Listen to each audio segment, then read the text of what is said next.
செங்கோட்டையன் ஒரு மூத்த தலைவர். அவர் வந்து எடப்பாடி பழனிசாமி அவர்களுக்கு ஒரு கெடு வைத்திருக்கிறார். தாவேகாக்கு இந்த பிரச்சனைகள்ல ஏதாவது சம்பந்தம் இருக்கா? தொண்டர்களும் ஜெல்லாக மாட்டாங்க. என் முதல்ல டிடிவி என்ன சொன்னார், துரோகின்னு தான் சொன்னார். ஓகேங்களா, எடப்பாடியே துரோகின்னு தான் மறுபடியும் சொன்னார். ஓபிஎஸும் அதுதான் திருப்பி மீன் பண்ண வரார். ஓகேங்களா, ஓபிஎஸ் கூட இருக்கிறவங்க இன்னைக்கு வெளியே போனவங்க, அதிமுக இருந்து வெளியே போனவங்க எல்லாருமே அதுதான் மீன் பண்ணுவாங்க. நம்ம இவங்க 2 பேரை மட்டும் பற்றி பேசணும்.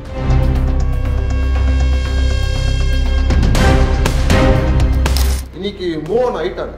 மூவ் ஆன விஷயத்த மறுபடியும் வந்து செங்கோட்டையன் ஒட்டணும்னு சொல்றது, அது வந்து இவர் சசிகலா 2 நாள் முறை கொடுத்த அறிக்கைக்கு அப்புறம் வந்து செங்கோட்டையன் மறுபடியும் நான் வந்து மனம் திறக்கிறேன்னு சொல்றது.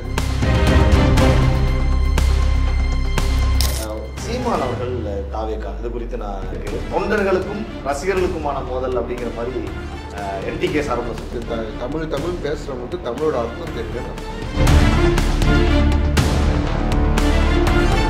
அவருக்கு அட்டென்ஷன் வேணும்ன்றனால தான் விஜய் நான் அடிக்கிறேன். அப்படின்னா அவர் அடிச்சு இதுதான் அவர் காலகாலமாக செஞ்சது. 2014 விஜயகாந்த் அவர் செஞ்சது, 2021 கமலை செஞ்சதா இருக்கட்டும், இல்லை அதுக்கு முன்னாடி 2019 நிறைய பேர் அலோவ் பண்ணல, திருப்பி அமிச்சாங்க. திருப்பி அமிச்சு 1-2 பேர் குழந்தைங்களோட உள்ள போனவங்க இருக்காங்க. அவங்களாம் முன்னாடி நாள் நைட்டே வந்து உட்காந்துருந்தாங்க. சரி, அது வந்து என்ன சார் பிரச்சனை சார்?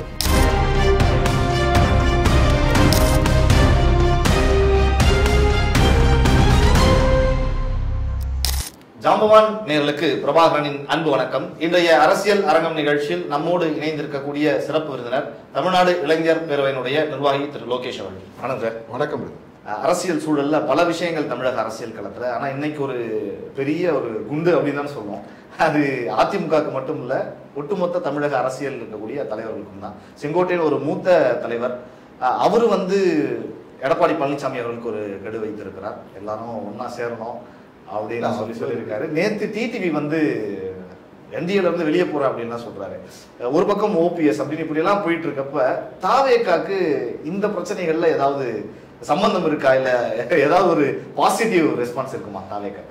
தாவேகா வந்து ஆஸ் அ நியூ பார்ட்டி என்ன பண்ணுவாங்க, இந்த பழைய பார்ட்டிஸ் எல்லாருமே வந்து ஒரு ஸ்டீரியோடைப் மெயின்டைன் பண்ணுவாங்க. தாவேகாவை காட்டி பேரம் பேசிக்கலாம், தாவேகாவை காட்டி பேரம் பேசிக்கலாம் அப்படின்னு தான் வந்து திமுக கூட்டணி இருக்க கட்சிகளும் அதுதான் செய்யும், அதிமுக கூட்டணி இருக்க கட்சிகளும் அதுதான் செய்யும். அதிமுக கூட்டணி இப்போ யாரும் கிடையாது, பிஜேபி அண்ட் அதிமுக மட்டும்தான் இருக்கிறாங்க. 2 பேருமே வந்து தாவேகா உள்ள வரணும்னு எதிர்பார்த்தாங்க, அது நடக்கலன்ட்டு தெரிஞ்சு போச்சு. மாநாட்டில் ஓப்பனாக சொல்லிட்டார் அந்த விஷயத்த. இப்போ என்னன்னா வந்து அவங்களோட அதிருப்தியாளர்கள் இருந்த ஓபிஎஸ் வந்து ஆரம்பத்திலே வெளியே வந்திருந்தாலும், முந்தினத்தை டிடிவி வந்ததாக இருக்கட்டும், இன்னைக்கு செங்கோட்டையன் வந்ததாக இருக்கட்டும், இப்போ இவங்கெல்லாம் வந்து என்ன செங்கோட்டையன் சொல்ல வர விஷயம் தனியாக வருவோம். இப்போ டிடிவிக்கும் ஓபிஎஸ்க்கும் ஆல்ரெடி டோர் ஷட் பண்ணிட்டாரு இபிஎஸ். ஓபிஎஸ் பத்தி கேட்கும்போது அது காலம் கடந்து விட்டதுன்னு சொல்லிட்டாரு. ஓப்பனாவே வெளியவே சொல்லிட்டாரு, சேர்த்துக்க மாட்டேங்கிறத அவர் சொல்லிட்டாரு. டிடிவி வந்து காத்திருப்போம்ன்ற மாதிரி ஏதோ ஒரு சொன்னார். மேபி கூட்டணி கட்சியா சேர்த்துக்கலாம், கடைசி நேரத்தில் ஒரு சீட் 2 சீட்டு குத்துன்ற மாதிரி மைண்ட்ல வச்சிருந்தாரா எனக்கு தெரியல. இவர் வெளியே வந்ததுக்கு அப்புறம் அது எப்படி நிலைமை மாறி இருக்குன்னு தெரியல. பாயிண்ட் என்ன அப்படின்னா, இவங்கெல்லாம் கூட சேரணும்னு சொல்றாங்க இல்லையா, அதிமுக ஒன்றுபட்ட அதிமுக அப்படின்ட்டு. அது ஆக்சுவலா மக்கள்லாம் ஒன்றும் விரும்பல. தொண்டர்கள் விரும்புறாங்களான்னு கேட்டா 1% தொண்டர்கள் விரும்புறாங்க. 1% தொண்டர்களுக்கு வந்து என்ன இன்னும் ஆழமான மனசுல என்ன இருக்குன்னா, ஜெயலலிதாவை கொன்னதே இவங்க தான், இன்னமும் அந்த மனநிலை இருக்கு. இன்னமும் அது இருக்கு. நீங்க ஊர் சைடுல இருக்கிற வயசானவங்களை போய் கேட்டீங்கன்னா இன்னமும் அந்த சசிகலா மேல இருக்கிற கோபமும் டிடிவி மேல இருக்கிற கோபம்லாம் இன்னமும் இருக்குது. டிடிவி மேல இருக்கிறத விட சசிகலா மேல இருக்கிற கோபம் இருக்கதான் செய்யுது. அதெல்லாம் இல்லாமலாம் கிடையாது. அவங்கள யூஸ் பண்ணி இப்போ ஓபிஎஸ் பண்ற விஷயங்கள் டிடிவி, ஸோ அந்த வெறுப்பு இருக்கதான் செய்யும். வெறுப்பு இல்லாமலாம் கிடையாது. ஓகேங்களா, இப்போ இவங்க 2 பேர் சேர்ந்துட்டாங்க, உடனே வந்து இவங்க எல்லாருமே ஒன்னா சேர்ந்துருவான்னு கேட்டா தொண்டர்களும் ஜெல்லாக மாட்டாங்க. என் முதல்ல டிடிவி என்ன சொன்னார், துரோகின்னு தான் சொன்னார். ஓகேங்களா, எடப்பாடியே துரோகின்னு தான் மறுபடியும் சொன்னார். ஓபிஎஸும் அதுதான் திருப்பி மீன் பண்ண வரார். ஓகேங்களா, ஓபிஎஸ் கூட இருக்கிறவங்க இன்னைக்கு வெளியே போனவங்க, அதிமுக இருந்து வெளியே போனவங்க எல்லாருமே அதுதான் மீன் பண்ணுவாங்க. நம்ம இவங்க 2 பேரை மட்டும் பற்றி பேசுகிறோம். கூட நிறைய எம்எல்ஏக்கள் இருந்தாங்க, முக்கியமான பொறுப்புகள் இருந்தவங்களாம் இருந்தாங்க. ஓகேங்களா, இப்போ இவங்க எல்லாருமே வந்து உள்ள சேரணும் அப்படின்னு செங்கோட்டையன் சொல்றாரு. இன்னைக்கு வந்து நான் மனம் திறந்து பேசுறேன்னு சொல்லிட்டு 9 மணிக்கு ஆரம்பிக்க வேண்டியது 10:15 ஆரம்பிச்சது. க்ரௌடு காட்டுறதுக்காக இன்னைக்கு லீவு. குழந்தை குட்டிங்களோட கூட்டு வந்து காலை டிஃபனு, மதியானம் கறி விருந்து, நல்லா ஜனத்தை கூட்டு வந்து காட்டிட்டாப்ல. எல்லா தலைவர்களும் போல அவரும் காட்டிட்டாப்ல. ஃபைன். ஏன்னா இதை வந்து நோன்னு சொல்ல முடியாது அதிமுக, இது கூட்டம் சொல்ல முடியாது. ஏன்னா அவங்க என்ன பண்றாங்கன்னு அப்புறம் வெளியே வந்துடும். ப்ரூவ் பண்ணியிருக்காரு. ஓகேங்களா, ஒரு ஸ்டாண்டர்ட் ஸ்ட்ராங்காக சொல்ல ட்ரை பண்ணியிருக்காரு. ஆனப்பட்ட இபிஎஸ்க்கு ஒரு கெடு கொடுத்துருக்காரு பார்த்துக்கணும். ஆனால் அந்த கெடு முடிஞ்சதுக்கு அப்புறம் கெடுக்குள்ள அவர் செய்யலைன்னா என்ன செய்வாருன்னு ஒரு கேள்வி கேட்டப்போ என்ன சொல்றாரு, நாங்களே ஒன்றிணைக்கிற வேலை செய்வோம் அப்படின்னு. என்ன அதிகாரம் இருக்குன்னு இவர் செய்ய முடியும்? இப்போ கட்சி வந்து யார் கண்ட்ரோல் இருக்கு? இபிஎஸ் கண்ட்ரோல் இருக்கு. பொதுக்குழு கூட்டணும்னாலும் இப்போ பொதுக்குழு செயற்குழு கூட்டணும், பொதுச் செயலாளர் தான் கூட்டணும். அவர் தான் பொதுக்குழு செயற்குழு கூப்பிட முடியும், அதெல்லாம் கூட்ட முடியும். இவங்க அதெல்லாம் இல்லாம இப்படி என்ன செய்வாங்க? ஒரு மூத்த தலைவராக இருக்கிறார். இன்னும் கேட்டால் எடப்பாடி பழனிசாமியை விட எம்ஜிஆர் கூட வந்து ரொம்ப எம்ஜிஆரை பின்பற்றி இருக்கிறார், ஜெயலலிதாவை பின்பற்றி நம்பிக்கையா சொல்றாரு. எந்த கட்சிக்கும் போகாம அவர் அப்படிதான் டிராவல். அவருக்கு அவருடைய என்ன கட்சி நிர்வாகிகளுக்கு ஆதரவு இருக்கு. அவரோட என்ன அதிமுகவை பிளவுபடுத்தணும்னு பர்சனலா என்ன இருக்கு இல்லைன்றதான் எனக்கு தெரியல, எனக்கு தெரிஞ்சு இல்லை. ஆனா அவரோட ஆக்ஷன்ஸ் அதுதான் செய்யுதுன்ற. ஓகேங்களா, நீங்க மறப்போம் மன்னிப்போம் சொல்றாங்க இல்லையா, ஆக்சுவலா மறந்துட்டாங்கன்னா இபிஎஸ் மே கெட் ஸ்ட்ராங்கர். இவங்கெல்லாம் இல்லைன்ற ஒரு பாயிண்ட் ஆஃப் வியூலேயே வந்து இபிஎஸ் மே கெட் ஸ்ட்ராங்கர். இவங்க இன்னும் அந்த ஒட்டு போட ட்ரை பண்ணி இன்னும் வீக்கரா தான் காட்டிட்டு இருக்கு. அதிமுக ஸ்ட்ராங் கிடையாதுன்றது தான் மறுபடியும் காட்டுது. ஒருத்தர் இந்த மாதிரி வெளியே வந்து ஃபைட் பண்ண இன்னும் வீக் ஆகிட்டே தான் இருக்கும், நாளுக்கு நாள் வீக் ஆகிட்டே தான் இருக்கும். அதனால அது வந்து நான் ஏற்கனவே விஜய் நான் சொன்ன விஷயம், 2026 டிவிகேக்கும் டிஎம்கேக்கு தான் போட்டின்றது. இது எல்லாத்தோட கால்குலேஷனும் அவர் மண்டையில் ஓடாமல் இருந்திருக்காரு. ஓகேங்களா, இப்போ நாளைக்கு வந்து டிடிவியும் ஓபிஎஸும் வந்து விஜயநாயகிட்ட வராங்க. இந்த விஷயம் நான் ஏற்கனவே வேற ஒரு பத்திரிகையில் சொல்லியிருந்தேன், பட் இருந்தாலும் நான் சொல்கிறேன். டிடிவிக்கு ஓபிஎஸ்க்குலாம் என்ன வாய்ப்புகள் இருக்குன்னா நான் 3 ஆப்ஷன் சொல்லியிருந்தேன். ஒன்று வந்து டிசம்பருக்கு அப்புறம் மேலே அமித்ஷாவும் மோடிஜியும் வந்து என்னப்பா தமிழ்நாட்டில் ஒன்றும் கூட்டணி கலக்கடவே இல்லை, வெளியே போனவங்களாம் கூப்பிடுங்கப்பான்னு சொன்னாங்கன்னா இவங்க 2 பேரும் ஆளாக போய் நிற்கிறதுக்கும் வாய்ப்பு இருக்குது. இல்லை, அதை நம்ம மறுக்கவே முடியாது. அந்த அந்த ஆங்கிள், ஏன்னா இவங்க அவங்க மதிக்கலன்றனால தான் வெளியே வந்து தயாரா இருக்காங்க. ஒரு கட்டத்துல ஓபிஎஸ் சொன்னாரு எங்களை சேர்த்துக்கங்க அப்படின்னு வெளிப்படையாவே கேட்டார். சுயமரியாதை காரணத்தை காட்டி வெளியே வந்திருக்காங்க. அன்னைக்கு எப்படிப்பட்ட ஸ்டாண்ட் எடுப்பாங்க நமக்கு தெரியல. போனா ஆச்சரியப்படுறதுக்கு ஒன்றும் கிடையாதுன்றது தான் பாயிண்ட். ஸோ அது ஒரு ஆப்ஷன். போயிட்டாங்கன்னா அதுக்கப்புறம் இபிஎஸ் கூட என்ன இது பண்ணிக்கிறாங்கன்றதெல்லாம் எப்படியும் உட்கார வச்சிடும். இன்னைக்கு வரைக்கும் பிடி கொடுக்காம ஒரு மாதிரி பண்ணிட்டு இருக்காரு இபிஎஸ். ஆனால் அன்னைக்கு என்ன நிலவரம் வரும் எலெக்ஷன் நேரத்தில் அப்படின்ட்டு நமக்கு தெரியும், அது கிட்ட வரும்போது தான் தெரியும். பட் பாயிண்ட் என்னன்னா 2வது ஆப்ஷன் ஒன்று வச்சிருக்கும். இந்த 2வது ஆப்ஷனே 2ஆ காட்டுறேன். ஒன்று வந்து டிஎம்கே கூட போய் சேருது. அது ஆக்சுவலாக பாசிபிளான்னு கேட்டால் கிடையாது. ஏன்னா அவங்க ஆரம்ப காலத்துல டிஎம்கே எதிர்த்து தான் அரசியல் பண்ணிருக்காங்க. ஓபிஎஸ் நடுவுல போய் சந்திச்சுட்டு வந்தாங்க. பட் போய் சேர்ந்தாங்கன்னா ஓட் டிரான்ஸ்ஃபர் ஆகுது. தொண்டர்கள் ஓட்டு போட மாட்டாங்க. ஏன்னா அதிமுக அது திமுக எதிர்ப்பு அப்படின்றது தான் அதிமுகவே. இவங்க தனியாலாம் போய் சேரலாம், தொண்டர்களா போய் சேர முடியாது. அது பாசிபிள் கிடையாது. கூட ஒரு 4 பேர் போகலாம், அதுக்காக போய் மொத்த ஓட் பேங்க்கும் போயிடுச்சுன்னா நம்ம சொல்ல முடியாது. அது பாசிபிள் கிடையாது. ஆனா வேற ஒரு பாசிபிலிட்டி டிஎம்கே செய்ய ட்ரை பண்ணிட்டு இருக்கதா ஒரு நியூஸ். என்னன்னா வந்து டிடிவி ஓபிஎஸ் இன்ஃபேக்ட் அண்ணாமலை கூட, அண்ணாமலையும் கட்சியை பிரேக் பண்ணிட்டு அக்டோபர்ல வர மாதிரி இருக்குன்னா இவங்கெல்லாம் சேர்ந்து ஒரு தனி கூட்டணி ஒன்று ஃபார்ம் பண்றதா ஒரு நரேட்டிவ் செட் பண்ணிட்டு இருக்காங்க. ஒரு விஷயத்த கிரியேட் பண்ணிட்டு இருக்காங்க. நரேட்டிவ்ன்றதை விட சைலண்டா பேக்ரவுண்ட கிரியேட் பண்ணிட்டு இருக்காங்க. ஓகே, ப்ராசஸ் போயிட்டு இருக்கு. ஓகேங்களா, எதுக்காக அப்படின்னா ஏடிஎம்கே ஓட்ட அப்படியே பாதியா உடைக்கிறதுக்காக. அதை பாதியா உடைக்கணுன்றது கோல், பாதியா உடையாது, அது வேற விஷயம். பட் பெரிய டேமேஜ் கிரியேட் ஆகும். ஏன்னா வந்து இதுக்கு டிடிவி தனியாக எதிர்த்திருக்காரு, ஓபிஎஸ் தனியாக எடுத்திருக்காரு. 2 பேர் எல்லாம் சேர்ந்து என்ன ரிசல்ட் கிடைச்சதுன்னு நமக்கு பாராளுமன்ற ரிசல்ட் நமக்கு காட்டி கொடுத்தது. நெக்லிஜிபிள் கிடையாது, அது வாங்கின ஓட் ஷேர் வந்து நெக்லிஜிபிள் கிடையாது. அதுதான் பாயிண்ட். ஸோ ஒரு சட்டமன்ற தேர்தலில் அதை இன்னும் நிற்கும் போது சேலைக்கு அதே அளவுக்கு ஓட் ஷேர் வந்தாலுமே அது யாருக்கு லாபமாக போய் முடியும்னு எல்லாருக்குமே தெரியும்.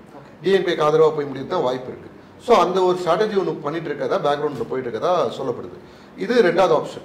இல்லை, அது நடந்துச்சு அப்படின்னா பை டிஃபால்ட் நம்ம எல்லாருக்குமே நம்ம முடிவு பண்ணிக்கலாம் அது டிஎம்கே ஃபண்டட் தான் அப்படின்ட்டு. 3rd ஆப்ஷன் தான் வந்து இது பாசிபிளான ஆப்ஷன். டிவிகே கூட வந்து சேருது. அது நேச்சுரலாகவும் அமையும். ஏன்னா உங்களுக்கு டிஎம்கே கிட்ட போகவும் முடியாது, ஏடிஎம்கே கிட்ட பிரச்சனையும் இருக்குது. ஸோ ஃபைனலாக இருக்க ஒரே ஆப்ஷன் டிவிகே தான். அது நேச்சுரலாகவும் அமையும். அமைஞ்சா அப்படின்ற கேள்வி இப்போ அமையுது. அப்போல்லாம் வந்து அவங்க வந்து பரிசுத்தமானவர்கள் ஆயிடுவாங்களா, இவங்க ஊழல் பற்றி பேசுறீங்களா, அப்போ இவங்களாம் ஊழல் பண்ணவங்க இல்லையான்ற கேள்விகள் வரும். என் பாயிண்ட் ஆஃப் வியூ என்னன்னா வந்து இன்னைக்கு தமிழ்நாட்டில் இருக்க 234 எம்எல்ஏ எடுத்து பார்த்தீங்கன்னா யார் மேலேயும் கேஸ் இல்லாமல் இருக்கவே இருக்காது. ஓகேங்களா, ஏதாவது ஒரு சிவில் கேஸோ கிரிமினல் கேஸோ ஃபினான்ஷியல் சம்மந்தப்பட்டதோ இல்லை ஏதாவது ஒன்று இருக்கும். ஒரு நல்ல கம்யூனிஸ்ட் கட்சிகள் நல்ல தலைவர்களுக்கு மேல வந்து அரசியல் ரீதியான கேஸ்கள் இருக்கலாம். ஃபார் எக்ஸாம்பிள் ஆர்ப்பாட்டம் பர்மிஷன் மீறி பண்ணது, அந்த மாதிரி விஷயம் கேஸ்கள் இருக்கலாம். பட் மெஜாரிட்டி ஆஃப் பீப்புள் அப்படிதான் இருக்கிறாங்க. இப்போ வந்து இவங்கள லாஸ்ட் மந்த்ல ஒரு 2 months பிஃபோர் வந்து டிவிகேல ஒரு 3 எக்ஸ்எம்எல்ஏ சேர்ந்தாங்க. எவ்வளோ பேர் வெயிட்டிங்ல இருந்து அந்த எக்ஸ்எம்எல்ஏஸ் 3 பேரை மட்டும் உள்ள சேர்த்துக்காங்க. கிளீன் சிட் இருக்கு, இவங்க மேல பெருசா ஊழல் குற்றச்சாட்டுகள் இல்லைன்ற காரணத்தினால உள்ள சேர்த்தாங்க. ஓகேங்களா? அந்த மாதிரி இன்னும் வெயிட்டிங்ல நிறைய பேர் இருக்காங்க, ஆனா சேர்க்கல. வெளிப்படையாவே இன்டர்ஃபியர் பண்ண நினைக்கிறேன் இந்த விஷயங்கள்ல. ஏன்னா நீங்க டிவிக்கில சேரக்கூடிய ஆட்கள் குறித்து நாங்கள் நேற்று கூட சில பேர்கிட்ட பேசிக்கிட்டு இருந்தப்போ சொன்னாங்க, அவங்க கொண்டு வந்திருக்கிற ஆட்கள் ஆதவ் அர்ஜுன் அவர்களா இருக்கட்டும், அதே மாதிரி வந்து பார்த்தீங்கன்னா சிட்டி நிர்மல் எல்லாமே ஒரு இடத்துல இருந்து வேற வேற பார்ட்டிக்கு போயிட்டு பெரிய சக்சீட் ஆகி ஒரு பெரிய பதவியிலையோ அந்த மாதிரி இல்லாம பெரிய அரசியல் அனுபவமும் இல்லாம அவங்களை கொண்டு வந்து சேர்க்கிறது அப்படிங்கிறது பலமாகுமா டிடிவி? இதுல இருந்து டிஎம்கேல இருந்து வைகோ உடைச்சப்போ அவர் அந்த கட்சிக்குள்ள இருந்தாரு. அந்த கட்சிக்குள்ள இருக்க வந்து வர்டிகலா ஸ்பிட் பண்ணி கொண்டு போனாங்க. அதுக்கு முன்னாடி எம்ஜிஆர் செஞ்சதும் அப்படிதான். அந்த கட்சி அந்த ரசிகர் மன்றத்து மூலியமா பேசா நிறைய இடத்துல இருந்தது, அதை அப்படியே பிரிச்சு எடுத்துட்டு போனார். அப்போ அந்த ஸ்பிரிட் நீங்க கேட்கறது பாசிபிள். இங்க வெளியே ஒரு புது கட்சி, இந்த புது கட்சி வந்து பணத்தை வந்து பெருசா மற்ற ஊழல் பண்ற கட்சிங்க மாதிரி செலவு பண்ண போறது இல்லை.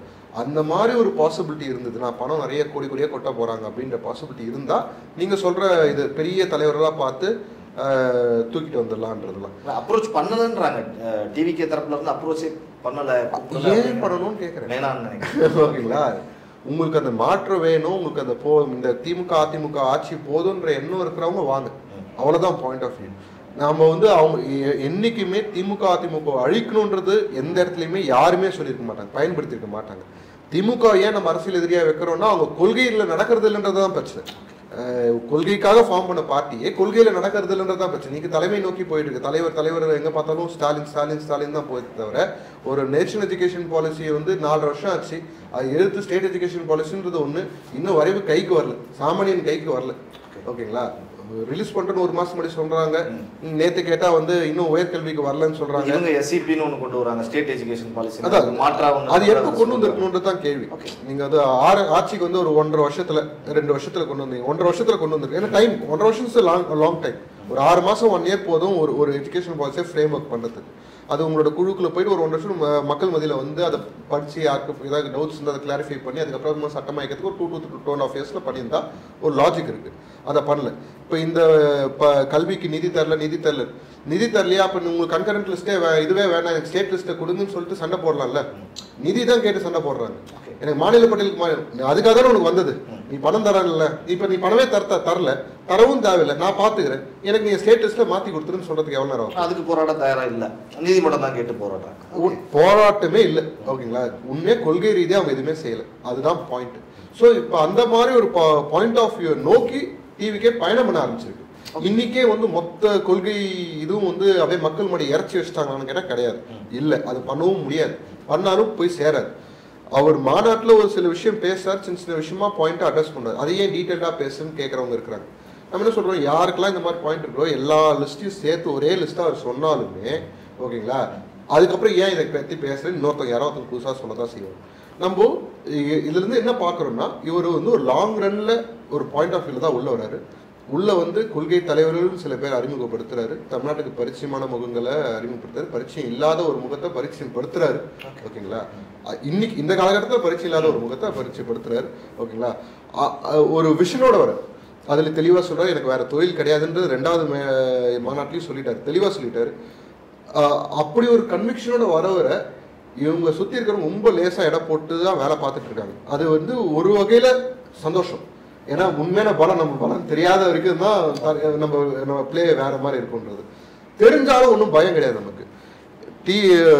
மறுபடியும் சொல்றேன், டிவிகே டிஎம்கேக்கு ஏன் போட்டி வரப்போகுதுன்னா, ஏடிஎம்கே வந்து ஸ்ட்ரென்தன் ஆகுது டிஎம்கே அலோவ் பண்ணாது. ஓகேங்களா? பண்ணா அவங்களுக்கு டேஞ்சர் அவங்க நல்லா தெரியும். ஏன்னா வந்து ஆளுங்கட்சியா இருக்காங்க, எதிர்கட்சியா தான் வேற விஷயம். ஆளுங்கட்சியா இருக்கும்போது they will plan to break it. அதிகாரம் கையில இருக்கு, எல்லாமே இருக்கு. இன்னும் ஃபர்தரா எப்படிலாம் பிரேக் டவுன் பண்ணணும் தான் பார்ப்பாங்க. ஸோ அது வாய்ப்பு இல்லை. இபிஎஸும் ஒத்துக்க மாட்டாரு. இபிஎஸ் வந்து ரொம்ப ஸ்ட்ராங்கான மைண்ட் செட்டுக்கு மூவ் ஆன் ஆயிட்டார். மேபி ஆரம்ப காலத்தில் நம்ம வந்து செக்யூரிட்டி இஷ்யூஸ், அதாவது அவர் பர்சனல் இன்செக்யூரிட்டி நம்ம என்னன்னா விமர்சனம் பண்ணியிருந்தாலும் இன்னைக்கு மூவ் ஆன் ஆயிட்டாங்க. மூவ் ஆன விஷயத்த மறுபடியும் வந்து செங்கோட்டையன் ஒட்டணும்னு சொல்றது, அது வந்து இவர் சசிகலா 2 நாள் முன்னாடி கொடுத்த அறிக்கைக்கு அப்புறம் வந்து செங்கோட்டையன் மறுபடியும் நான் வந்து மனம் திறக்கிறேன்னு சொல்றது, இது எல்லாமே ஒரு ஒரு ஒரு என்ன சொல்றது, சுத்தி ஒரே இடத்துல தான் கொண்டு போகுதுன்னு தோணுது. ஓகேங்களா? டிடிவியோ ஓபிஎஸ்ஓ தாவேக்காக்கு வந்தா அவங்க அக்செப்ட் பண்ணப்படுவாங்களா இல்லையான்றது டிசம்பர் நேரத்துல விஜயனா அறிவிக்க போறாரு. அதுக்கான பேச்சு பொருள்லாம் ஆரம்பிக்கும். அது வரைக்கும் நம்ம அந்த விஷயத்துக்கு காத்திருந்தோம். பல விஷயங்கள் நம்ம பேசிக்கிட்டு இருக்கோம். இதற்கிடையில சீமான் அவர்கள் தாவேக்கா இது குறித்து நான் கேட்கணும் அப்படின்னு நினைக்கிறேன். இந்த இஷ்யூஸ் அப்படிங்கிறது கண்டினியூஸா 2வது மாநாடுக்கு அப்புறம் இன்னும் தீவிரமா இருக்கு. தொண்டர்களுக்கும் ரசிகர்களுக்குமான மோதல் அப்படிங்கிற மாதிரி என்டிகே சார்பில் சொல்றாங்க. எப்படி அது அவங்களுக்கு தமிழ் பேசுறவங்களுக்கு தமிழோட அர்த்தம் தெரியலன்னு அர்த்தம். தொண்டருக்கும் ரசிகருக்கும் என்ன வித்தியாசம்? அரசியல் இருக்கிறாங்க, அவங்க வேற துறையில இருக்காங்க, அவ்வளவுதான் வித்தியாசம். ஓகேங்களா? அவங்க 2 பேர் செய்யற வேலையும் ஒண்ணுதான். ரசிகன் வந்து அவன் தலைவனோட ஒரு சினிமாவோ இல்லை ஏதோ ஒரு ஆர்ட் நல்லா இருக்குன்னா அது வந்து போயிட்டு 4 பேர்கிட்ட சொல்லுவான், எப்படி பண்ணிக்கிறாரு பார்த்தியாரா, எப்படி வரைஞ்சுக்கிறாரு பாரு. தொண்டை என் தலைவனோட கொள்கை என்னடா அப்படின்னு சொல்லிட்டு இன்னொரு 4 பேர்கிட்ட போய் சொல்லுவான். 2 பேர் செய்யற வேலையும் அதே தான். ஓகேங்களா? தமிழ் தேசியம் சொல்றவங்களுக்கு உண்மையிலே தமிழ் தெரியலன்றது தான் நான் ப்ரூவ் ஆகுதுன்னு நான் நினைக்கிறேன். இது என் பாயிண்ட் ஆஃப் வியூ. ஓகேங்களா? இதை நான் சொல்றதுனால சீமான பெருசா விமர்சிட்டேன், அவரை நோண்டிட்டேன்ற அர்த்தம் கிடையாது. அவரை நான் நோண்டாம போறதே பெட்ரு. அவருக்கு அட்டென்ஷன் வேணும்ன்றனால தான் விஜய் நான் அடிக்கிறேன். ஓகேங்களா? அவர் அடிச்சு இதுதான் ஒரு காலங்காலமா செஞ்சது. 2014 விஜயகாந்த் அவர் செஞ்சது, 2021 கமலை செஞ்சதா இருக்கட்டும், இல்லை அதுக்கு முன்னாடி 2019 யார் ரஜினியை திட்டினதா இருக்கட்டும், ரஜினி அவரை திட்டினதா இருக்கட்டும், இன்னைக்கு விஜயனை திட்டாரு. மார்க்கெட்ல நல்ல பெரிய ஆளா இருக்கிற ஆளை பார்த்து கல் விட்டு அறிஞ்சுன்னா நிறைய இது வரும், நமக்கு தேவையான விஷயங்கள் வரும், அதை நம்ம வந்து எடுத்துக்கலான்றது அவரோட பாயிண்ட் ஆஃப் வியூ. அப்படிதான் அரசியல் பழப்பு நடத்துறாரு. லிட்டரலா பழப்பு தான் நடத்துறாரு. அது நம்ம வந்து பல இடத்துல அவங்க கட்சியில இருந்தவங்க ஒரு தலைவன் வந்து உண்மையிலேயான தலைவன் இருந்தா தனக்கு அப்புறம் நிறைய பேர் உருவாக்கும். தனக்கு அப்புறம் உருவானவங்களை நான் தான் உன்னை உருவாக்குனேன் வெளியே போன்னு சொல்லிட்டு அனுப்பிச்சு விடுறது வந்து அது நல்ல தலைமை பண்புக்கு அழகில்லை. இன்னைக்கு கூட இருக்கவங்களாம் எங்க இருக்கிறாங்க? அதுதான் நான் கேட்கிறேன். பல கட்சிகள் தாண்டி 2 திராவிட கட்சிகளுக்கும் சிதறி போயிட்டாங்க. அது அப்புறம் என்ன கொள்கை? தமிழ் தேசியம் சொல்லிட்டு திராவிட கட்சிகளுக்கு நிறைய பேர் போயிருக்காங்கல்ல. எனக்கு அவரோட மொத்த அரசியலுமே கேள்விக்குறிதான். ஓகேங்களா? அவரோட எண்ணம் ஒன்றும் அவருக்கு மட்டும் சொந்தமான எண்ணம் கிடையாது. இந்த நாட்டுக்கு நல்லது வேணும்னு நினைக்கிற எல்லார்கிட்டையும் கனவு இருக்கு. அப்துல் கலாம் ஐயா சொன்ன கனவு இருக்கு. அவர் ஒரு மேடையில அவருக்கு தோன்றதுல ஒரு கதையாசிரியரா இருக்கிறதுனால அவருக்கு ஏற்ற கதையா சொல்லியிருக்காரு. அதெல்லாம் பிராக்டிக்கலா பாசிபிளா இல்லையா அதே பெரிய விவாதம். அவரை நான் வந்து ஆரம்பத்துல 2016 எலெக்ஷன் அப்போ நான் பார்த்தேன். ஓகேங்களா? அதுக்கப்புறம் நான் அவரை மதிக்கிறதே விட்டுட்டேன். என்ன காரணம் அப்படி 2016 அப்புறம் அந்த மாற்றம் தெரியல. பேச்சில் இருக்க கான்ட்ரவர்சிஸ் தான். ஒரு மேடையில் அதே எனக்கு கிளிப்பிங் இல்லைன்னா நான் ப்ரூவ் பண்ண முடியும். ஓகேங்களா? அந்த சீரீஸ் ஆஃப் மேடையில் பேசிட்டு இருக்கோம். ஒரு மேடையில் பேசுறதுக்கும் அர்த்தம் அந்த எலெக்ஷன் முடியறதுக்குள்ளேயே ஓகேங்களா அவ்வளோ கான்ட்ரவர்சிஸ் இருந்தது. நான் கவனிச்சேன், அதனால சொல்றேன். அதை கிளிப்பிங்ஸ்லாம் இப்போ தேடி போனால் இருக்குமான்னு தெரியல. He is a controversial figure. நம்ம அவரை பற்றி பேசி நம்ம வந்து லைக் என்ன சொல்றது, அவரை வளர்த்து விடணும். அவரை நல்லா வளர்ந்துருக்காரு, நல்லா சம்பாதிக்கிறாரு, 2 லட்ச ரூபாய்க்கு வாடகை எடுத்து வீடு இருக்கிறாரு. கேட்டால் திரள் நிதியில் வாங்கினதுன்றாங்க. ஃபார்ச்சுனர் இருக்காரு, அப்படிதான் திரள் நிதியில் வாங்கினதுன்றாங்க. ஆனால் வந்து ஒரு ரேஞ்ச் ரோவர் ஒன்று இருந்தது, அது யாருதுன்னு தெரியல. நாட்டு நாயை வளர்க்கணுன்றாரு, ஆனால் ஒரு கோல்டன் ரெட்ரீவரை வீட்டில் வளர்க்குறாரு. அவர் பேசுறதுக்கும் அவர் செய்யறதுக்கும் நிறைய முரண்பாடுகள் மூட்டையை சீமான். அவரை பற்றி நம்ம என்னத்தை சொல்றது? இந்த மாநாடு நடந்து முடிச்சு நிறைய மாநாடு பத்தி பேசியிருக்கோங்க. எங்களுக்கு சமீபத்துல கிடைச்ச தகவல் வந்து மாநாட்டுல குறைந்த அளவிலான கூட்டம் வந்தது அப்படின்னு சொல்லி பேசணும்ட்டு கொஞ்சம் திடீர்னு ஒரு 1 வீக் நிறைய ஊடகங்கள்ல 1.5 லட்சம் பேர் தான் வந்தாங்க, 1 லட்சம் பேர் தான் வந்தாங்க, 3 லட்சம் அப்படின்னு ஐபி ரிப்போர்ட் கொடுத்ததாகவும் முதல்வருக்கு ஒரு தகவல் வந்து அவங்க சொல்லியிருக்காங்க. அப்படிங்கிறதுனால ஒரு சைபர் எடுத்துட்டு இருப்பாங்களோன்னு டவுட் ஆகுது. ஓகே, அதுக்கு பின்னாடி ஏதோ நடக்குது. நான் வந்து நம்ம வந்து இப்படி ஒரு ப்ராக்டிக்கலா ஒரு யோசிப்போம், நம்ம அனலைஸ் பண்ணுவோம். எல்லாருக்கும் மக்களுக்கு யோசிக்கிற திறமை இருக்கு. தமிழ்நாட்டில் பிறந்திருக்கிறோம். திராவிட கழகங்கள் வந்து பேருக்கு அவங்க கல்வி கொடுத்தேன்னு சொல்லிக்கிட்டாலும் வெள்ளக்கார காலத்துலேருந்து எத்தனை ஸ்கூல் இங்கே இருக்கு அப்படிலாம் இருக்கு. அந்த விஷயத்தெல்லாம் நம்ம போக வேண்டாம். பாயிண்ட் என்ன அப்படின்னா, அங்கே 250 ஏக்கரா கிட்ட வந்து அந்த மாநாடு திடல் ஓகேங்களா, பார்க்கிங் 420 ஏக்கராக்கு மேலே இருந்து மொத்தமாக ஒரு 360 180 141 சேர்த்தா. இப்போ அந்த பார்க்கிங்லாம் ஃபுல் ஆயிடுச்சு. மாநாட்டு திடலுக்கு வருவோம். மாநாட்டு திடலில் உள்ள ஒரு வேலி ஒன்று போட்டிருந்தாங்க. மாநாட்டு திடலுக்குன்னு ஒரு வேலி போட்டிருந்தாங்க. அதுவே ஒரு வேல்யூ இருக்குது. அந்த வேல்யூ என்னென்ன நான் கடைசியாக சொல்கிறேன், ஏன் கடைசியாக சொல்கிறேன்னு சொல்கிறேன். இப்போ நீங்கள் வந்து ட்ரோன் வியூவில் பார்த்துருப்பீங்க. கீழே க்ரீன் கலர் மேட் போட்டிருந்தாங்க. ஸோ அந்த மக்கள் நின்றதுக்கு அப்புறம் நீங்கள் விஜயனா மேடைக்கு வந்ததுக்கு அப்புறம் அந்த பின்னாடி கடைசியில் க்ரீன் மேட் கொஞ்சம் தெரிஞ்சிருக்கும். நீங்கள் கவனிச்சு பார்த்தா தெரியும். ஸோ மக்கள் எல்லாம் முன்னாடி வந்துட்டாங்கன்றது அர்த்தம். ஓகேங்களா? அப்படி அந்த ட்ரோன் வியூல பார்க்கும்போது மக்களுக்கும் கை அளவுக்கு கேப் இருந்ததா? எவ்வளவு கேப் இருந்தது? ரொம்ப கம்மியா, தலைகள் தான் தெரியுது. அப்போ வந்து ஒருத்தர் நிக்கிறதுக்கு எவ்வளவு இடம் தேவைப்படும்? 2 சதுரடி இருந்தா போதும். ஓகே. இல்ல மிஞ்சி போனா 3 சதுரடி. ஒரு 2 நான் 4ன்னு வச்சுக்கிறேன். ஒரு சேர் போட்டு உக்காந்தா 4 ஸ்கொயர் 2 into 2 தேவைப்படும். நான் 4 ஸ்கொயர் ஃபீட்னு வச்சுக்கிறேன். ஓகேங்களா? இப்போ 434 சதுரடியில ஒரு சென்ட். அதை 4ஆல் டிவைட் பண்ணோம். 4 சதுரடினா ஒரு சென்ட்டுக்கு 100 பேர் நிற்கிறாங்கன்னு வச்சுக்கோங்க. அப்போ ஒரு ஏக்கராக்கு 10,000 பேர். ஓகேங்களா? நான் அந்த ஒரு கணக்கு சொன்னேன்ல, அந்த வேலி போட்டது அது 140 ஏக்கர். அந்த வேலி போட்டது மட்டுமே 140 ஏக்கர். 10,000 into 140 எவ்வளவு? 14 லட்சம். ஓகேங்களா? ஜஸ்ட் அந்த மட்டும், அது மட்டும். நீங்க வந்து ஃப்ளோட்டிங் பாப்புலேஷன் கிரவுட் இவங்க சொல்றாங்களா, விஜய் இது முடிச்சது 14 லட்சம். நீங்க சொல்றதுக்கும் இவங்க ஒரு பக்கம் நரேஷன் பண்றதுக்கும் 1.5 லட்சம் 2 லட்சம் 4 லட்சம் பிராக்டிகலா தான் உண்மை. நான் சொல்றது, நான் அங்க இருந்தேன், ஒரு வாரம் அங்க இருந்தேன். நான் சொல்றேன் இந்த கிரவுடு ரொம்ப கம்மி. ஆக்சுவலா அவங்க வந்து பெண்களையும் கர்ப்பிணிகள்ல குழந்தைங்க குட்டிகளை இருக்கிறவங்களை அலோவ் பண்ணியிருந்தாங்கன்னா அந்த பார்க்கிங் இடம் எதுவுமே வந்து பார்க்கிங் இடத்துலயும் வந்து மக்கள் இருந்திருப்பாங்க. அவ்வளோ கூட்டம் வந்து நிறைய ஸ்ட்ரகிள் வேற இருந்தது கொண்டு வர்றதுக்கு. நிறைய பேர் அலோவ் பண்ணல, திருப்பி அமிச்சாங்க. திருப்பி அமிச்சு 1-2 பேர் குழந்தைங்களோட உள்ள போனவங்க இருக்காங்க. அவங்களாம் முன்னாடி நாள் நைட்டே வந்து உட்காந்துருந்தாங்க. சரி, அது வந்து என்ன சார் பிரச்சனைனா சார், புதுசா கலப்புவாங்க. கூட்டம் எல்லாம் அதெல்லாம் வர ஆரம்பத்துல வரும், அப்புறம் வராது. சன்னி லியோனுக்கு கூட்டம் வந்திருக்கு, நயன்தாராக்கு வந்திருக்குது. சிரஞ்சீவி திடீர்னு சிரஞ்சீவி எதுக்கு பேசினாங்க? சிரஞ்சீவிக்கு வராத கூட்டமான ஒரு ஜேர்னலிஸ்ட் பேசி அதெல்லாம் இன்னொன்னு சொல்றாங்க. இப்போ சுற்றுப்பயணம் போறாருன்னா ஒரு 3 நாள் பிரஸ் கொடுக்கும், மீடியா அட்டென்ஷன் கொடுக்கும். அதுக்கப்புறம் ஒன்றும் அட்டென்ஷன்லாம் இருக்காது. சரி, அவங்க பாயிண்ட் ஆஃப் வியூ சிறுமப்படுத்தணும். ஒரு நரேஷனை திருப்பி திருப்பி திருப்பி ஒரு பொய்யை சொல்றது மூலியமா அந்த பொய் உண்மையாயிடுமோன்னு நினைக்கிறாங்க. கணக்கு தெரிஞ்சவங்களுக்கு தெரியும். நான் சொன்னது 140 ஏக்கரா. அதை நீங்கள் கிராஸ் வெரிஃபை பண்ணிக்கோ. நேற்று சிடிஆர் நிர்மல்குமாரும் சொன்ன டேட்டா அதுதான். நாங்கள் இருந்து பார்த்தனால சொல்கிறேன். அதை நீங்கள் நடந்தே முழுசாக வரத்துக்கு ரொம்ப நேரம் ஆகும். ஓகேங்களா? நான் காரில் போய் எவ்வளோ நேரம் ஆச்சு எனக்கு தான் தெரியும். அதில் நான் வந்து 4 சதுரடி கணக்கு போட்டேன். ஓகேங்களா? நீங்கள் அப்போ மக்கள் எவ்வளோ நெருக்கமாக இருந்தாங்க நீங்கள் கால்குலேட் பண்ணி பார்த்துருப்பீங்க. 4 சதுரடி போட்டாலே ஒரு சென்ட்டுக்கு 100 பேர், ஒரு ஏக்கராக்கு 10,000 பேர், 140 ஏக்கரா. சரி, 140 ஏக்கரா ஒரு 40 ஏக்கரா விட்டுருங்க. இந்த மேடை வேலி போட்டது வழிகள்லாம் மிச்சம் 100 ஏக்கரான்னு வச்சுக்கோங்க. அப்போ கூட 10 லட்சம் வருதுல்ல. ஓகேங்களா? இதுல நெருக்கமா நின்றுட்டு இருந்தாங்கன்றத மறந்துட வேண்டாம். நான் வச்சுட்டா வந்து மக்களோட கணக்கில் விட்டுறேன். ஜென்யூனாவே கேட்கறேன். சம்திங் அப்போ பின்னாடி ஸ்கிரீன் பின்னாடி ஏதோ ஒரு விஷயம் பத்திரிகையாளர்களை வச்சு நடத்தப்படுதா? இது டவுட்லாம் வேணாம் சார். நம்ம எல்லா மற்ற பத்திரிகை சொல்றது ஓகேங்களா, பெண்ணுன்ற ஒரு நிறுவனம் இருக்குது, அவங்க தான் கண்ட்ரோல் பண்ணாங்க. அவங்களை என்ன கண்ட்ரோல் பண்றது கிடையாது, எங்களுக்கு அவங்களுக்கு சம்மந்தம் கிடையாது. அதெல்லாம் எனக்கு தெரியல, நேரட்டா அவங்களோட கான்டாக்ட்ல வந்தது கிடையாது. பட் அப்படி சொல்லப்படுது. நாங்கள் அரசியல் கட்சியா இருக்கிறதுனால மேபி அவங்க எங்கிட்ட வந்திருக்க மாட்டாங்கன்னு நினைக்கிறேன். அவங்க என்ன செஞ்சாங்க அப்படின்னா வந்து இவர் பிரசாந்த் கிஷோர் இருக்கும்போது ஒரு வார் ரூம் ஒன்று கிரியேட் பண்ணியிருக்காரு. அந்த வார் ரூம் தான் ஃபியூச்சர்ல பெண்ணா மாறுச்சுன்னு சொல்றாங்க.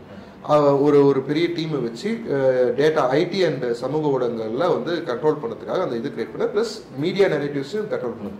டெய்லி கால் எடுத்து என்னென்ன விஷயங்களை பற்றி இன்னைக்கு பேசணும் அப்படின்ட்டு ஒரு நரேஷன் செட் பண்ணி அந்த டாக்குமெண்ட்ஸை எல்லா அவங்களோட சப்போர்ட்டர்ஸ்க்கு எல்லாருக்கும் அனுப்பப்படுது.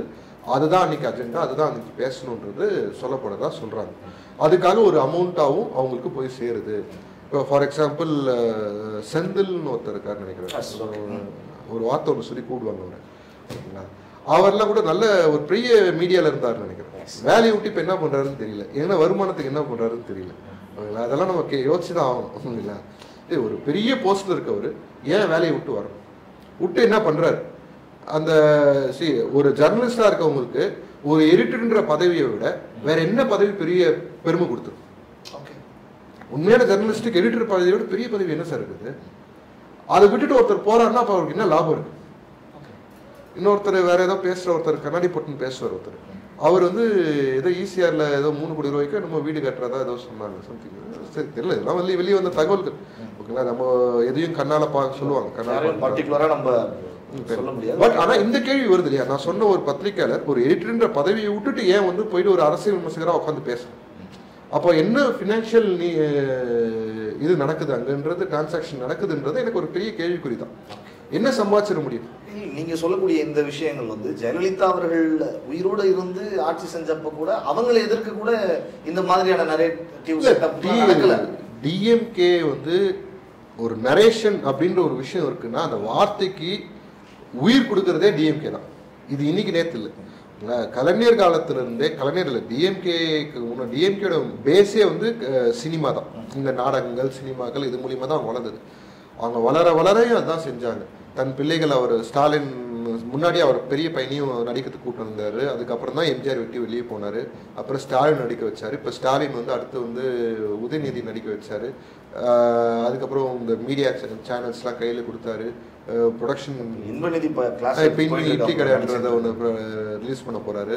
ஓகேங்களா, அடுத்து அவர் ட்ரைனிங் எடுத்துட்டு இருக்கதா சொல்றாங்க ஓகேங்களா நடிக்கிறதுக்கு. அது ஒரு பேட்டர்னா வருது பாருங்க. சரிங்களா, இது ஒன்று. ரெண்டாவது, டிஎம்கே எதிர்கட்சியா இருக்கும்போது சினிமா துறையில் இருக்கிறவங்க எவ்வளவு பேர் குரல் கொடுப்பாங்க. சமுதாயத்துல ஏதாவது ஒரு பிரச்சனைனா இப்பெல்லாம் எங்க போனாங்க. இப்ப அவங்களன்னா நான் வந்து விமர்சிக்கல, அவங்க ஏதோ ஒரு சூழ்நிலை மாட்டியிருக்காங்கன்றது கேட்குது. யாராவது ஒருத்தர் பேசுனா புரிஞ்சுக்கலாம். ஒட்டுமொத்தமா ஆப்ஷன்ஸா இருக்குல்ல. யாராவது ஒருத்தர் பேசினா அவங்க வந்து இந்த ஏதோ பயத்துல இருக்கிறாங்க, தனிப்பட்ட முறையில சொல்லலாம். இல்ல அவங்க மேல ஏதோ விமர்சனம் கூட வச்சுட்டு போகலாம். மொத்தமா சைலன்ஸ் இருக்குன்னா அப்போ சம்திங் பிக் இஸ் ஹேப்பனிங். எப்பவுமே குரல் கொடுக்குற சினிமால இருந்து வரவங்களும் குரல் கொடுக்காம இருக்கிறாங்கன்னா ஸோ ஏதோ ஒரு மிரட்டல் அவங்கக்கிட்ட இருக்கு. சினிமா, அதாவது இந்தியா தமிழ்நாட்டிலே அதிகமான சம்பளம் வாங்கக்கூடிய நபர்களுக்கே அந்த மிரட்டல் இருக்குன்னா சாமானிய நிலைமை. ஓகேங்களா, இது போக நீங்க எல்லா நியூஸ் சேனல்ஸும் சரி, சன் டிவின்ற ஒரு விஷயம் தான் வந்து இந்த கலர் டெலிவிஷனுக்கே ஒரு பெரிய பிரேக். அப்போ ராஜ் டிவி அதெல்லாம் தாங்க. இன்னைக்கு ராஜ் டிவி எங்க இருக்கு ஓகேங்களா. இவங்க மார்க்கெட் பக்கத்தில் நம்ம வரவும் கூட முடியாது. ஓகேங்களா, இவங்க இன்வெஸ்ட்மெண்ட் அவ்வளோ பெருசு. இவங்க பார்த்து தான் எல்லாருக்கும் பங்கிட்டு கொடுத்தது. அப்படிதான் லிட்டரலாக பார்க்கணும். ஓகேங்களா, அப்படி வர எல்லா சேனல்ஸையும் அவங்க கிட்ட கண்ட்ரோல் இருக்கு. அரசாங்க விளம்பரங்கள் கொடுக்கறது மூலியமா. ஏன்னா ரீசெண்டாக ஒரு மீட்டிங் கூட நடத்தினார், கொஞ்சம் ஒரு 2 months பிஃபோர் நினைக்கிறேன். இவர் ஸ்டாலின் வந்து எல்லா ப்ரெஸ் பீப்புளையும் கூப்பிட்டு ஒரு மீட்டிங் நடத்து கிட்டத்தட்ட எத்தனையோ கோடி அட்வர்டைஸ்மெண்ட்ஸ், கவர்மெண்ட் அட்வர்டைஸ்மெண்ட்ஸ். இந்த உங்களுடன் ஸ்டாலின் இதெல்லாம் இருக்கு இல்லையா, எல்லாம் கவர்மெண்டோட வரி பணத்துல, கவர்மெண்டோட பணத்துல அவரோட அடுத்த தேர்தலுக்கு ஒரு பிரச்சாரம் பண்ணிட்டு இருக்கு. அதை நம்ம எல்லாருக்கும் தெரியும்.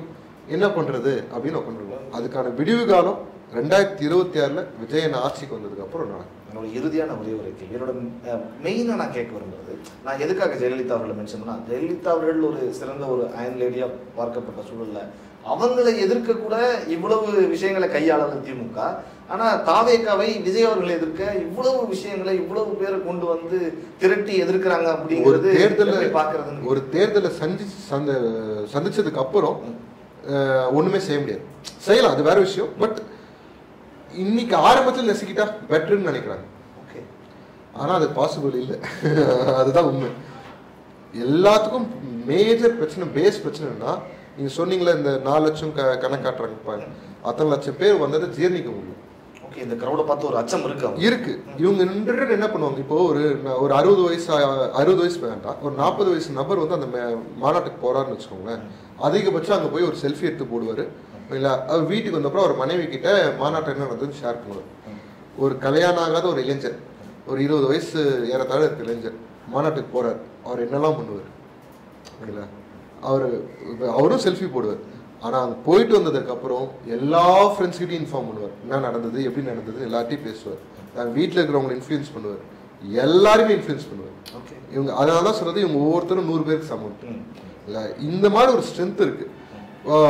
அந்த அச்சம், அந்த யூத்தோட அச்சம், யூத் இவ்வளவு பேர் கூட இருக்காங்கன்ற அச்சம், அது வந்து அவங்களுக்கு உண்மையிலே ஆட்டத்தை காட்டுது. இன்னொன்னு வர சர்வே ரிசல்ட், நம்ம சர்வே வந்து எப்பவுமே ஹாஃப் பேக் குக்கீஸா நினைச்சாலுமே, அதுதான் உண்மையா இருந்தாலுமே, ஒன்று விடாம எல்லா சர்வேமே அவருக்கு ஆவரேஜா 20% காட்டிருக்கு. ஓகே, சி ஓட்டர் சமீபத்தில் வந்த சி ஓட்டர்ஸ் கருத்து கணிப்புலாம் கூட ஆவரேஜா 20% கிடையாது.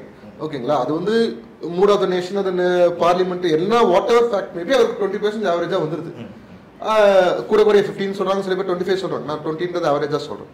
20% is not a small volume. ஓகேங்களா, அது வந்து இன்னும் அவர் வந்து பிரச்சாரத்துக்கு போகல. 2 மாநாடு நடத்தியிருக்காரு. ஒரு பறந்து ஒரு விமான நிலையத்துக்காக அந்த இடத்துக்கு பிரச்சாரம் நேரில் போனாரு. ஒரு ஆர்ப்பாட்டம், கஸ்டல் இதுக்காக ஆர்ப்பாட்டம் பண்ணியிருக்காரு நேரடியா. இதுதான் வந்து பண்ணியிருக்கு. இது இல்லாமல் கட்சி பசங்க அங்கே பண்ணியிருக்காங்க. ஆனா மக்களை சந்திக்க நேரில் போலன்னு இப்போ வரைக்கும் ஒரு விமர்சனம் இருக்கு. ஒர்க் ஃப்ரம் ஹோம் பொலிட்டீஷியன் ஒரு விமர்சனம் இருக்கு.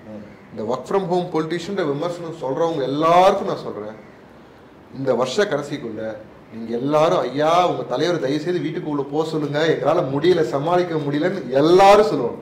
ஓகே, பெரிய சம்பவம் லோடிங்ன்ற மாதிரி இருக்கு நீங்க சொல்றது. டெஃபினட்டா பல விஷயங்கள் எங்களுக்காக செங்கோட்டையன் அவர்களுடைய இந்த பேச்சு தொடங்கி கூட்டணியினுடைய வியூகங்கள் தாவேகாக்கு பின்னாடி திமுக என்னெல்லாம் செய்யுது அப்படின்னு நிறைய தகவலை எங்களோடு பகிர்ந்து கொண்டீர்கள். உங்களுக்கு ஜாம்பவான் நேயர்கள் சார்பாகவும் இந்த பிரபாகரன் சார்பாகவும் மனமான நன்றிகள். நன்றி. நன்றி.